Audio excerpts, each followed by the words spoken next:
നമസ്കാരം, എൻ്റെ ചാനലിലേക്ക് എല്ലാവർക്കും സ്വാഗതം. ഞാൻ ഈ ചാനൽ തുടങ്ങിയിട്ട് ഇപ്പോൾ ഏകദേശം 2 ആഴ്ച പിന്നിട്ടു. എൻ്റെ പ്രിയപ്പെട്ട പ്രേക്ഷകർ എനിക്ക് ഒരുപാട് നിർദ്ദേശങ്ങളും ഉപദേശങ്ങളും ഒക്കെ തന്നിട്ടുണ്ട്. അതെല്ലാം ഞാൻ വളരെ ഗൗരവത്തോടെ തന്നെ കാണുകയാണ്. പല പല അഭിപ്രായങ്ങളുണ്ട്, അതെല്ലാം പരിഹരിക്കാം. ചിലർ പറയുന്നു ലെങ്ത് തീരെ കുറവാണ്, കുറച്ചുകൂടെ ലെങ്ത് കൂട്ടണം എന്നൊരു അഭിപ്രായമുള്ളവരുണ്ട്. അത് നമ്മളുള്ള കാര്യങ്ങൾ ഉള്ളതുപോലെ പറയുന്നതാണ്. അതിനകത്ത് നമ്മൾ അഡീഷണലായിട്ടൊന്നും ആഡ് ചെയ്യാത്തതുകൊണ്ടാണ് ലെങ്ത് കുറഞ്ഞു പോകുന്നത്. ലെങ്തുള്ള പരിപാടികൾ പുറകെ വരുന്നുണ്ട്, ഒരുപാട് കാര്യങ്ങൾ പറയാനുണ്ട്.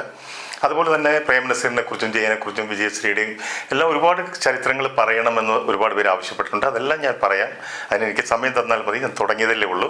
പിന്നെ നിങ്ങളുടെ എല്ലാ നിർദ്ദേശങ്ങളും ഞാൻ തീർച്ചയായിട്ടും വളരെ ഗൗരവത്തോടെ എടുക്കുന്നതാണ്. എന്തുണ്ടെങ്കിലും പറയാം. പിന്നെ ഞാൻ പാട്ട് പാടുന്നതിനെക്കുറിച്ച് ചിലർ അഭിപ്രായം പറയുന്നുണ്ട്. ആ പാട്ട് ഞാനൊരു ഗായകനൊന്നുമല്ല. ചില സന്ദർഭങ്ങളിൽ ചില തത്വ പാട്ടുകളുടെ വരികൾ അർത്ഥവത്താണ്, ആ സന്ദർഭത്തിന് ചേർന്നതായതുകൊണ്ട് അത് പാടി ഒന്ന് പറയുന്നതേ ഉള്ളൂ.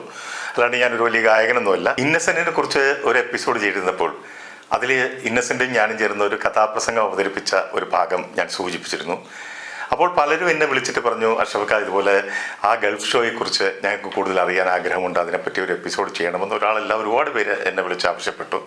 എന്നാൽ ഈ എപ്പിസോഡ് ആ ഗൾഫ് ഷോയിൽ നടന്ന സംഭവ വികാസങ്ങളായിക്കോട്ടെ.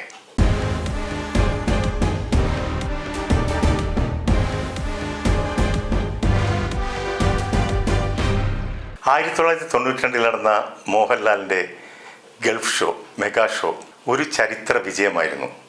അതിനെ മറികടക്കാൻ ഇന്ന് വരെ മറ്റൊരു ഷോയും വന്നിട്ടില്ല എന്നുള്ളതാണ് സത്യം. UAE മാത്രമല്ല, ബഹ്റൈൻ, ഖത്തർ മുതലായ രാജ്യങ്ങൾ ഉൾപ്പെടെ ഏതാണ്ട് 13 ഷോകളോളം ഞങ്ങൾ നടത്തി. അതിൽ മോഹൻലാലിനെ കൂടാതെ നെടുമുടി വേണു, ഇന്നസെൻ്റ്, വിനീത്, കൂടാതെ MG ശ്രീകുമാർ, രേവതി, മോനിഷ, സുകുമാരി, ഉഷ, അങ്ങനെ ഒരുപാട് താരങ്ങളും ഉണ്ടായിരുന്നു. മൊത്തം 28 പേരായിരുന്നു ആകെ ഉണ്ടായിരുന്നത്. വിയറ്റ്നാം കോളനി എന്ന സിദ്ദീഖ് ലാൽ സംവിധാനം ചെയ്ത മോഹൻലാൽ ചിത്രത്തിൻ്റെ ഷൂട്ടിങ് ആലപ്പുഴയിൽ നടക്കുന്ന സമയത്താണ് ഇതിനുള്ള തയ്യാറെടുപ്പുകൾ നടക്കുന്നത്. അന്ന് മോഹൻലാൽ ഈ ഷോയിൽ എന്നെ കൂടെ ഉൾപ്പെടുത്തി കഴിഞ്ഞപ്പോൾ ദിവസവും മോഹൻലാൽ ഷൂട്ടിങ്ങിന് പുറപ്പെടുന്നതിന് മുമ്പ് രാവിലെ ഒരു 9-9:30 ആകുമ്പോൾ മോഹൻലാൽ ആലപ്പുഴ പ്രിൻസ് ഹോട്ടലിൽ നിന്ന് ലൊക്കേഷനിലേക്ക് പോകും. അപ്പം ഞാനൊരു 7 മണിക്ക് ലാലിൻ്റെ റൂമിലെത്തണം. ഒരു 2 മണിക്കൂർ മോഹൻലാൽ പോകുന്നവരെ കൂടെ ഉണ്ടായിരിക്കണം. എന്തൊക്കെയാണ് പ്ലാൻ ചെയ്യുന്നത്, എന്തൊക്കെയാണ് എടുക്കേണ്ടത്, എന്തൊക്കെയാണ് നമ്മൾ ചെയ്യേണ്ട പ്ലാൻ, ഓരോ ദിവസവും അതിനെപ്പറ്റിയുള്ള പ്ലാനിങ് നടന്നുകൊണ്ടിരിക്കുകയായിരുന്നു. അങ്ങനെ ഇരിക്കുമ്പോൾ സാധാരണ MG ശ്രീകുമാറിൻ്റെ ഗാനമേളയുണ്ട്, നടിമാർ ആയ രേവതിയുടെയും മോനിഷയുടെയും വിനീതിൻ്റെയൊക്കെ ഡാൻസുകളും കാര്യങ്ങളൊക്കെ അത് കോമൺ ആയിട്ട് എപ്പോഴും ഉള്ളതാണ്, അതൊക്കെ ഉണ്ട്. പക്ഷേ ഇതിനകത്ത് സ്പെഷ്യലായിട്ട് ഒരു അട്രാക്ഷൻ കിട്ടുന്ന എന്തെങ്കിലും കൂടെ ചേർക്കണം എന്ന് ലാലിന് നിർബന്ധമുണ്ടായിരുന്നു. അങ്ങനെയാണ് ആദ്യം ഉരുത്തിരിഞ്ഞ് വന്ന് ആരും ചെയ്യാത്ത ഒരു സ്റ്റേജ് ഷോയിൽ ചെയ്യാത്ത ഒരു പീസ് കഥാപ്രസംഗം അതിൽ ഉൾപ്പെടുത്താൻ നോക്കിയത്. അങ്ങനെ ഒരു കഥാപ്രസംഗത്തിൻ്റെ ഒരു ഹാസ്യരൂപേണയുള്ള ഒരു സംഭവം അതിനകത്ത് ഉൾപ്പെടുത്തി ഇന്നസെൻറ്റും ഞാനും കൂടെയൊക്കെ പറഞ്ഞു നോക്കി. അത് പറഞ്ഞു നോക്കിയപ്പോൾ ഏകദേശമൊക്കെ കറക്റ്റായിട്ട് വരുന്നുണ്ട്, തമാശയുണ്ട്, അതിനകത്ത് രസകരമാകുന്നുണ്ട്. ശരി, അത് ലാലോ ഓക്കെ ചെയ്തു. ഇനി എന്ത് ചെയ്യും, ഒരെണ്ണം കൂടെ വേണം, എന്തെങ്കിലും കൂടെ ചെയ്യണമെന്ന് പറഞ്ഞ് ലാലോ ആലോചിക്കുമ്പോൾ ഞാനൊരു സജഷൻ വെച്ചു. ലാലെ, നമുക്ക് അതുപോലെ തന്നെ ചെയ്യാവുന്നൊരു സംഭവമാണ്, ഒരു ഒപ്പന അതിനകത്ത് ചേർത്താൽ നന്നായിരിക്കും നമ്മുടെ പ്രോഗ്രാമിൽ. ലാല, ഒപ്പനയോ? അതങ്ങനെ ഒപ്പന വെച്ചാൽ അങ്ങനെ ഈ മുസ്ലിം പോപ്പുലേഷൻ കൂടുതലുള്ള ഏരിയയിലോട്ടാണ് നമ്മൾ പോകുന്നത്, പ്രോഗ്രാം നടത്തുന്നത്. അവിടെ അവർക്ക് ഏറ്റവും താല്പര്യമായിരിക്കും മറ്റൊരു ജാതിയിൽപ്പെട്ട ഒരാൾ അത് അവരുടെ കലാരൂപം ഒന്ന് അവതരിപ്പിച്ച് കാണുന്നത് വളരെ ഇഷ്ടമായിരിക്കും അവർക്ക് എന്ന് പറഞ്ഞു. ഞാൻ പറഞ്ഞു, അണ്ണാതെങ്ങനെ? ഞാൻ പറഞ്ഞു, ഉദാഹരണത്തിന് അന്ന് VM കുട്ടി, വിളയിൽ വത്സല എന്ന് പറയുന്ന വലിയ സൂപ്പർ ഹിറ്റായി നടക്കുന്ന അവരുടെ ഈ മാപ്പിളപ്പാട്ടുകളുണ്ട്. അപ്പോൾ ഞാൻ പറഞ്ഞു, ലാലെ, അത് വിളയിൽ വത്സല ആയതുകൊണ്ടാണ് മുസ്ലിങ്ങൾക്ക് ഇത്ര താല്പര്യം വന്നത് ആ പാട്ടിനോട്. അവർ പാടുന്ന കേൾക്കാനാണ് അവർക്ക് എല്ലാവർക്കും ഇഷ്ടമായത്. അപ്പോൾ അത് അങ്ങനെ ഒരു ഇഷ്ടം അവർക്ക് ഇടപെട്ടു. ഇപ്പം മമ്മൂട്ടിയാണ് വരുന്നതെങ്കിൽ അത് സ്വാഭാവികമാണ്, മമ്മൂട്ടിയുടെ ഇത് വെച്ചിട്ട് അത് കറക്റ്റാണ്. പക്ഷേ ലാൽ ചെയ്യുമ്പോൾ അതിന് കുറേ സ്ട്രെയിനും പെയിനും ഒക്കെ എടുത്ത് ചെയ്യുന്നതായിട്ട് അവർക്ക് ബോധ്യപ്പെടും. അതുകൊണ്ട് ലാൽ ഒപ്പന ചെയ്താൽ അതിനൊരു വ്യത്യാസമുണ്ടാകും, അത് ഉറപ്പാന്ന് പറയും. ലാലിന് എന്നിട്ടും അങ്ങോട്ട് വിശ്വാസമായില്ല. ലാൽ ആ റൂമിൽ നിന്ന് ഇൻ്റർകോം ഫോൺ എടുത്തിട്ട് അടുത്ത റൂമിൽ ഇന്നസെൻറ്റിനെ വിളിച്ചിട്ട് പറഞ്ഞു, റൂമിലോട്ടൊന്ന് വരാൻ പറഞ്ഞു. ഒരു 2 മിനിറ്റ് കഴിയുമ്പോൾ ഇന്നസെൻ്റ് എത്തി. എന്താണെന്ന് ചോദിച്ചു. അല്ല, ഇങ്ങേര് പറയുന്നു ഇപ്പം ഒപ്പനയൊക്കെ വെക്കണമെന്നൊക്കെ പറയുന്നു, എന്താ നിങ്ങളുടെ അഭിപ്രായം എന്ന് ചോദിച്ചു. ഇന്നസെൻ്റ് കുറച്ച് നേരം ഒന്നും മിണ്ടിയില്ല. കുറച്ച് കഴിഞ്ഞപ്പം ഇന്നസെൻ്റ് പറഞ്ഞു, ഇല്ല, ഒപ്പനയില്ലാത്ത പരിപാടികളും അവിടെ വിജയിച്ചിട്ടുണ്ട് എന്ന് പറഞ്ഞിട്ട് ഇന്നസെൻ്റ് അങ്ങ് നടന്നു. അപ്പം ഞാൻ പറയില്ല, അല്ലെ ഇത് ഞാൻ പറയുന്ന ഒരു പൾസാണ് പറയുന്നത് ഓഡിയൻസിൻ്റെ. ഇപ്പം ഞങ്ങൾ അമേരിക്കൻ പരിപാടിക്ക് പോയാൽ അവിടെ ആദ്യം ചിലപ്പോൾ തുടങ്ങുന്ന ക്രിസ്ത്യൻ ഡിവോഷണൽ സോങ്ങിലായിരിക്കും ആരംഭിക്കുന്നത്. കാരണം അവിടെ മുഴുവൻ കൂടുതലും ക്രിസ്ത്യൻ ഓഡിയൻസ് ആയിരിക്കും. ഒരു അമ്പലത്തിൽ പോയാൽ അവിടുത്തെ ഭക്തി ഗാനങ്ങളോ അങ്ങനത്തെ എന്തെങ്കിലും വെച്ചൊക്കെ ആയിരിക്കും തുടങ്ങും. അങ്ങനെ ഒരു പ്രോഗ്രാമിനെ പറ്റി ഒരു ധാരണയുണ്ട്. അപ്പോൾ അങ്ങനെ പറഞ്ഞതാണ് അതാണ്. പക്ഷേ ലാൽ എന്നെ പൂർണ്ണമായിട്ടും വിശ്വാസത്തിലെടുത്തു. അങ്ങനെയാണ് ഒപ്പന അതിനകത്ത് ഫിക്സ് ചെയ്യുന്നത്. നമ്മുടെ നടി ഉഷയാണ് അതിനകത്ത്. അവർക്ക് അന്നൊരു ട്രൂപ്പ് ഉണ്ടായിരുന്നു ഒപ്പന. ഞാനത് സജസ്റ്റ് ചെയ്തു ലാലിന്, അങ്ങനെ വേണമെങ്കിൽ അവരെ വെക്കാം, നമുക്ക് എളുപ്പമായിരിക്കും, കുറച്ച് സിനിമാ ഗ്ലാമറും ഉണ്ടല്ലോ ഉഷയാകുമ്പോൾ, ശരി വെച്ചോളൂ എന്ന് പറയും. അങ്ങനെയാണ് ആ ഒപ്പന അതിനകത്ത് ആഡ് ചെയ്യുന്നത്. ഇത് ഒപ്പന ഇന്നും ഞാൻ പറയുന്നു ഒരു സിനിമയിൽ കാണുന്നതിനേക്കാളും അതിഗംഭീരമായ ഒരു ഒപ്പനയാണ് ആ പരിപാടി. കാരണം അതിൽ വരുന്നത്, ആ ഒപ്പന ആടുന്നത് മോനിഷയും രേവതിയും സുകുമാരി ചേച്ചിയും ഉഷയും നെടുമുടി വേണുവും ഇന്നസെൻറ്റും മോഹൻലാലും ഒക്കെ ചേർന്ന് പൂന്ത് വിളയാടുകയാണ് ആ ഒപ്പന. ഇനി സംഭവങ്ങളിലേക്ക് വരാം. ആദ്യത്തെ ഷോ ചെയ്തത് ഷാർജയിലായിരുന്നു. അവിടെയായിരുന്നു ആദ്യത്തെ ടെസ്റ്റ് ഡോസ് ഇടുന്നത്. അതിൽ ഒപ്പനയിൽ മണവാളനായിട്ടിരുന്നത് ഇന്നസെൻ്റ് ആയിരുന്നു. അത് നിങ്ങൾ യൂട്യൂബിൽ ഇപ്പോഴും ഇന്നസെൻ്റാണ് കിടക്കുന്നത്. അപ്പോൾ ഇന്നസെൻ്റ് വന്നിരുന്ന് ഈ മണവാളൻ്റെ ഭാഗം അഭിനയിക്കുമ്പോൾ അതിലൊരു പാട്ടാണ്, ആ പാട്ടാണ് പിന്നീട് ഇതിലായിട്ട് നിൽക്കുന്നത്, മോഹൻലാലൊക്കെ പാടുന്നതായിട്ട് വരുന്നത്. കൊച്ചി മട്ടാഞ്ചേരി ചക്കരടിക്കിൽ താമസിക്കും മക്കാരിക്കടമോളുടെ കല്യാണം.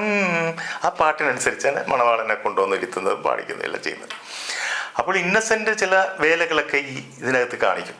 ഈ മണവാളൻ ചില എടുത്തിയാട്ടം പോലെ പെണ്ണിനെ കൊണ്ടുവരുമ്പം ഒരിളക്കം, അങ്ങനെയൊക്കെയുള്ള സാധനങ്ങളൊക്കെ ഇന്നസെൻ്റ് കാണിക്കുമ്പോൾ ഈ ഓഡിയൻസ് ഭയങ്കരമായിട്ട് കിടന്ന് ചിരിക്കുകയാണ്, ഇളകി മറിയുകയാണ്.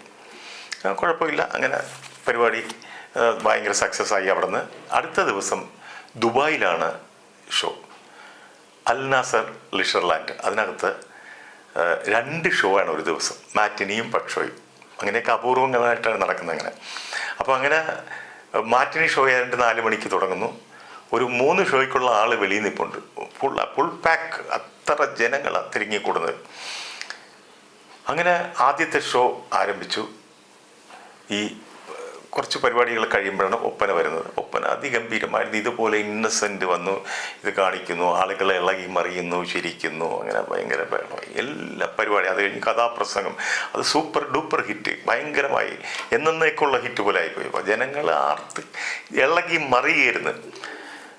അവരുടെ ഡാൻസുകൾ, പെൺകുട്ടികളുടെ മോനിഷയും വിനീതും ചേർന്ന് നടത്തുന്ന ഡാൻസ്, ആനന്ദ നടനം എന്നൊക്കെയുള്ള പാട്ട് പാടിയുള്ള ഡാൻസ്, രേവതിയുടെ ഹിന്ദി ഡാൻസ്, ഉഷയുടെ മാപ്പിളപ്പാട്ട്, അങ്ങനെ പല പല ഐറ്റംസ് ഇങ്ങനെ പോവുക. എല്ലാം 100% സക്സസ്, എല്ലാവരും ഹാപ്പി.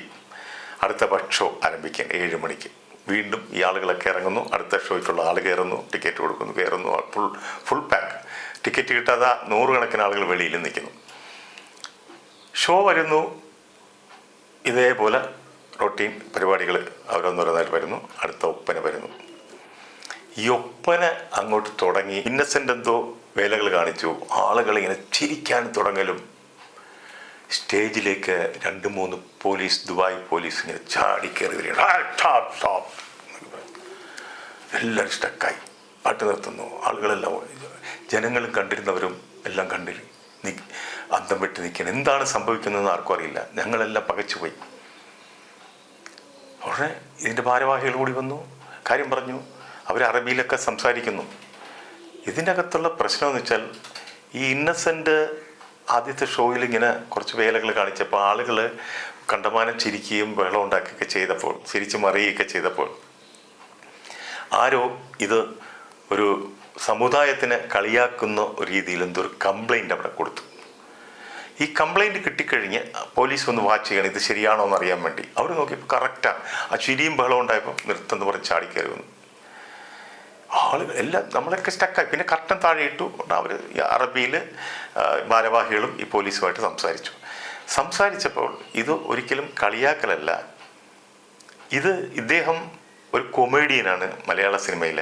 ഇദ്ദേഹം കോമഡി ചെയ്യുന്നതാണ്. അപ്പോൾ അദ്ദേഹം ഒന്ന് അനങ്ങുമ്പോൾ ജനങ്ങൾ ചിരിക്കുന്നത്, അതെല്ലാം പറഞ്ഞവരെ ബോധ്യപ്പെടുത്തിയപ്പോൾ അവർ പറഞ്ഞു ശരി എല്ലാം ഓക്കെ, പക്ഷേ ഇവിടെ ആ ഡാൻസിന് ചെയ്യേണ്ടെന്ന് പറയും. അത് കംപ്ലൈൻ്റ് ഉള്ള സ്ഥിതിക്ക് അത് ചെയ്യാൻ പാടില്ലെന്ന് പറയും. അങ്ങനെ ആ ഷോയിൽ മാപ്പിളപ്പാട്ട് അവതരിപ്പിക്കൽ നിർത്തി. എനിക്കാകെ ടെൻഷനായി. ഞാൻ ലാലിനെ നിർബന്ധിച്ച് ഉണ്ടാക്കി കൊടുത്തൊരു പരിപാടിയാണ്. ലാൽ ആദ്യം വലിയ താല്പര്യമൊന്നും കാണിച്ചില്ല, പക്ഷേ എന്നെ വിശ്വസിച്ചാണ് ലാൽ അത് ചെയ്തത്, മോഹൻലാൽ. അപ്പം എന്തെങ്കിലും കുഴപ്പമായി പോയില്ല, ആരും ഒന്നും വേണ്ടിയില്ല, എല്ലാവർക്കും ആകെ ഒരു വിഷമമുണ്ട്. ശരി, ഒപ്പന കട്ട് ചെയ്തേക്കാം എന്നുള്ള തീരുമാനമെടുത്തു. അതിലേറ്റവും പ്രയാസം വന്നത് എനിക്കാണ്. കാരണം എനിക്ക് വേണ്ടിയാണത്, ഞാൻ ഇത്രയും നിർബന്ധിച്ചുകൊണ്ടാണ് ചെയ്തത്. അതിങ്ങനെ കുളവായി പോയതൊരു ഓർത്ത് എനിക്കും ദുഃഖമായി. അടുത്ത ദിവസം ഏതാണ്ട് എനിക്ക് തോന്നുന്നു അബുദാബിയിലായിരുന്നു തോന്നുന്നു പരിപാടി. അവിടെ ഇങ്ങനെ നിൽക്കുമ്പോൾ നമ്മൾ പരിപാടി ചെയ്യാൻ നേരത്ത് നമുക്ക് ഈ പരിപാടി ഒപ്പന ചെയ്യണം എന്ന് നെടുമുടി വേണു പറഞ്ഞു. ലാലിങ്ങനെ നിന്നു. അതിനകത്ത് ഒറ്റ മാറ്റം വരുത്തിയ ഇതെല്ലാം മാറുന്നത്. അതെന്താണെന്ന് ചോദിച്ചു. ഇന്നസെൻറ്റിനെ മണവാളൻ എന്നുള്ളതിൽ നിന്ന് മാറ്റുക, പകരം വേറെ ആളെ ഇരുത്തുക എന്ന് പറഞ്ഞു. കറക്റ്റായിരുന്നു വേണുവിൻ്റെ കാൽക്കുലേഷൻ. ആ ഭാഗത്തേക്ക് വീണ്ടും വന്ന് മണവാളനായിട്ടിരുന്നത് MG ശ്രീകുമാറായിരുന്നു. മണവാട്ടിയായിട്ട് വരുന്നത്, അതിൽ പാടാനായിട്ട് വരുന്ന ഒരു ഗായികയുണ്ട്, ശ്യാമ, ആ കുട്ടിയായിരുന്നു. അവരിരുത്തി ഒരു ചിരിയുമില്ല, വളരെ ഭംഗിയായിട്ട് ആ ഒപ്പനയങ്ങ് അവസാനം. പിന്നെ തുടർന്നുള്ള എല്ലായിടത്തും അവരെ വെച്ചിട്ടാണ് ഈ പരിപാടി അവതരിപ്പിച്ചത്. അങ്ങനെ ഒരു സംഭവം ഉണ്ടായി.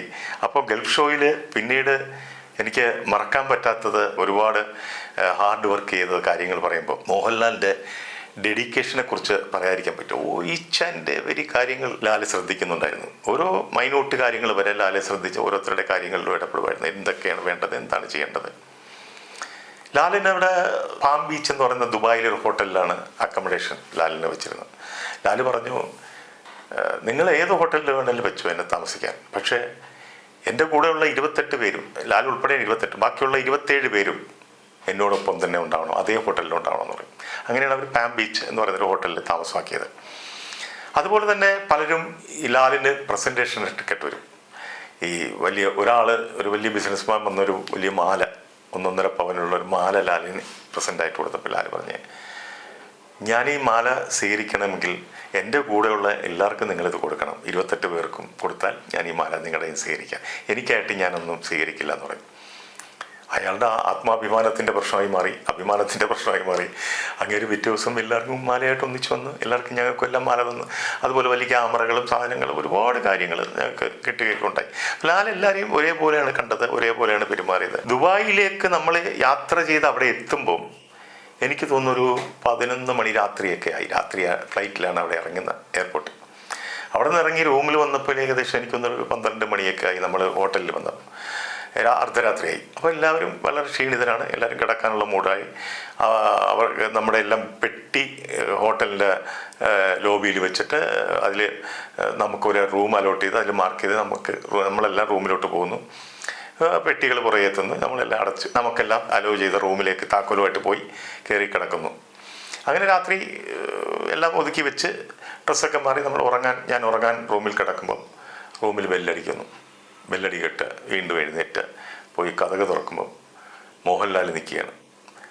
സാക്ഷാൽ മോഹൻലാൽ നിന്ന് ഒരു പാഡ്, ലെറ്റർ വെക്കുന്ന ഒരു ബോർഡും പാഡും ഒക്കെ വെച്ചിട്ട്, അണ്ണാ നമ്മൾ ഓരോരുത്തരും ഏതൊക്കെ റൂമിലാണ് താമസിക്കുന്നതെന്ന് എനിക്കറിയണ്ടേ, അത് നിങ്ങൾ അപ്പം എന്തെങ്കിലും ഒന്ന് സംഭവിച്ചാൽ അതാരാണ് ഏതാണ് എവിടെയാണെന്നൊന്നും അറിയില്ല. ശരിയാണ്, ലാലിനോട് ബഹുമാനം തോന്നി. അപ്പോൾ അതിൽ കുറിച്ചു, ഇത്രാമത്തെ റൂമിൽ ആലപ്പിയ ഷോ എന്ന് കുറിച്ചിട്ട്, ഓക്കെ എന്നാ കിടന്നോ, ഗുഡ് നൈറ്റ് എന്ന് പറയും.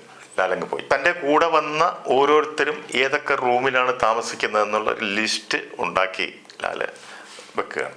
ആ ലാലിനെ നോക്കിയാൽ ഈ റൂമിലോട്ട് വിളിച്ചത് ഇന്നയാളെ കാണണമെന്ന് പറയാൻ, അതാണ് ലാലിൻ്റെ ഉദ്ദേശം. പക്ഷേ ഈ അർദ്ധരാത്രി വരുമെന്ന് നമ്മളാരും പ്രതീക്ഷിച്ചില്ല. അപ്പോൾ ലാലിൻ്റെ ഈ ഡെഡിക്കേഷനെ കുറിച്ച് എനിക്ക് ഭയങ്കര മതിപ്പ് തോന്നി.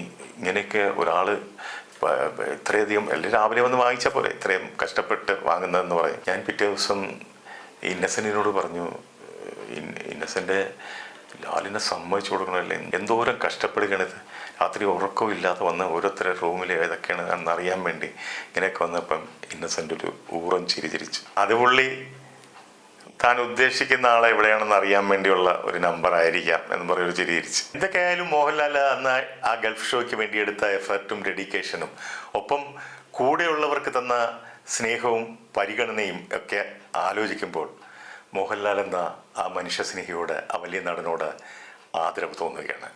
നമസ്കാരം, വീണ്ടും കാണാം. നന്ദി.